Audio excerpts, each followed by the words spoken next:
یہاں کو بے ادبی کر دیں تو ہم اس کے پیچھے تو ڈنڈا لے کے چڑھ جاتے ہیں، لیکن 76 سال سے جو حضور کے نظام کا مذاق اڑا رہے ہیں ان سے ہمیں محبت ہے، وہ ہمارے لیڈر ہیں، حضور کے نظام کا مذاق اڑا رہے ہیں۔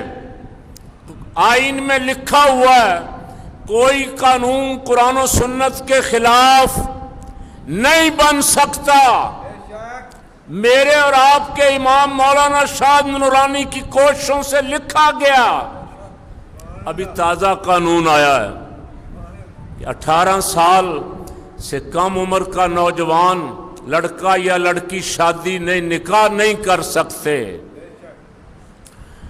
اسلام کا حکم یہ ہے حتیٰ اذا بلغ النکاح، جب بچے بچیاں بالغ ہو جائیں تو ان کا نکاح کر دو۔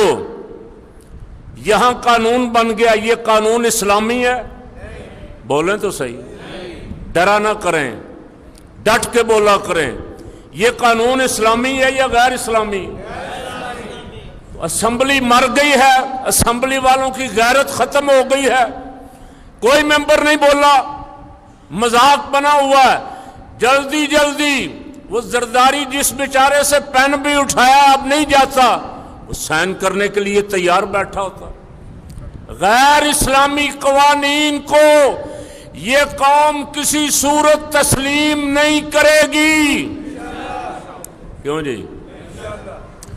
اچھا بچہ بچی بالغ ہو جائیں، آپ کے قانون میں ان کا نکاح نہیں ہو سکتا، گرفتار کر لیا جائے گا، نکاح خواہ کو بھی 1 سال سزا، 3 لاکھ روپے جرمانہ کیا جائے گا، تو یہ 18 سال تک زنا کرتے رہیں، ناجائز کام کرتے رہیں، یہ آپ کے قانون میں جائز ہے؟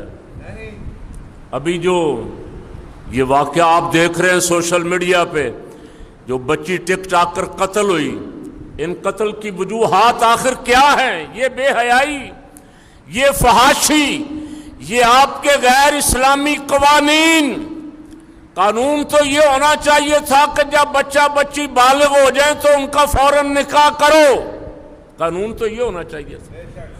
تم نے قانون اسلام کے خلاف بنایا ہے، تو یہ رسول اللہ کی بے ادبی ہے یا نہیں ہے؟ ایمانداری سے بتاؤ، یہ حضور سے دشمنی ہے یا حضور کی اتباع ہے؟ حضور سید عالم صلی اللہ علیہ وسلم کی اتباع کا دعویٰ کرتے ہو۔ کل عین اس وقت جب ہمارا وزیر اعظم ٹرمپ کو امن کا پیغامبر کہہ رہا تھا، سلامتی کونسل میں غزہ پہ جنگ بندی کی قرارداد پیش ہوئی تھی، 14 ملکوں نے جنگ بندی کے حق میں ووٹ دیا، امریکہ نے ویٹو کر دیا۔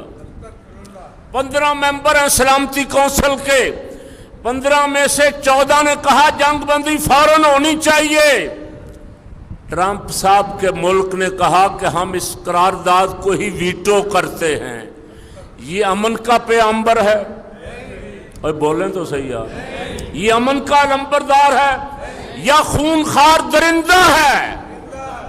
میاں صاحب اقتدار کے نشے میں اتنے نہ گرو، آنکھیں کھولو، دیکھو کیا ہو رہا ہے دنیا میں، مسلمانوں کا خون ہو رہا ہے، مسلمانوں کا قتل عام ہو رہا ہے، امدادی ٹیموں پہ اقوام متحدہ چیخ رہا ہے، امدادی ٹیموں پہ حملے ہو رہے ہیں، امداد بھی نہیں جانے دی جا رہی، پانی نہیں جانے دیا جا رہا، خوراک نہیں جانے دی جا رہی، یہ امن کے علمبردار ہیں۔ امریکہ اگر چاہتا تو سال پہلے یہ جنگ بندی ہو سکتی تھی یا نہیں ہو سکتی تھی؟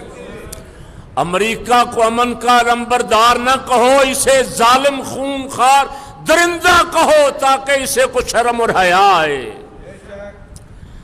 ہمیں اس درندگی کو مٹانے کے لیے ہمیں درس دیا، دیکھو کسی انسان کا خون نہیں بہانا، جانور تمہارے لیے حلال کر دیے ہیں، تم سال میں 3 دن ایسے آئیں گے 10 11 12، ان 3 دنوں میں اللہ کی راہ میں حلال جانور کا خون بہاؤ۔